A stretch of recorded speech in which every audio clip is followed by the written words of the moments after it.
I've been living and traveling full time in my 2010 Toyota Sienna minivan for more than 3.5 years. Let's take a look at my kitchen setup and how I prepare a meal. My camp stove is stored vertically on the far left. Everything I need for cooking is back here, except for refrigerated items. I even have a table and chair stored under my bed that I can access by removing the bottom left bin. When the camp stove is out, I can get to my extra propane canisters. I can store about 4 in that spot. I keep them padded with towels to minimize rattling. This wicker basket is simply Velcroed to the top of the cubicles unit. In it, I keep a pot, several bowls, even a blender. Sometimes I store vegetables in the basket that don't require refrigeration, like potatoes and onions.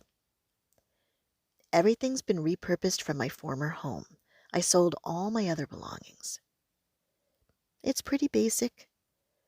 Measuring cups and spoons, can opener, utensils, knives, potato peeler. The 2 lower drawers have a nice variety of spices because I like to cook. This bin holds food storage containers, baggies, and wraps, while the other one is filled with canned goods, dry goods, and vinegars and oils. My pots and pans are stored in this lidded container to keep them clean and safe from Sammy. Hi, kitty. I love this container because it's easy to remove and bring to my workspace. In it is dish towels, a small pot, a couple of cast iron skillets, cooking utensils, a knife sharpener, a propane canister, dish soap, and a sponge. Again, everything's padded with towels to minimize rattling. I removed all the passenger seats in my minivan.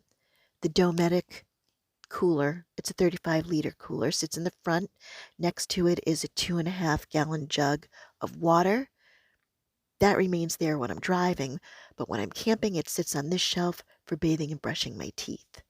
The water that I need for cooking and cleaning at camp is stored under my bed on the driver's side. I can carry an extra 3 gallons there. I cook with a Coleman 2-burner propane stove that I just love. Living tiny hasn't limited me to canned soup and peanut butter sandwiches. I'm able to cook delicious meals and a wide variety of meals. Typically, I limit my cooking to 1 pot to preserve water, but I got ambitious with this chana masala. So tell me what you think about my setup and if you'd like to see more videos like this. Thanks for watching.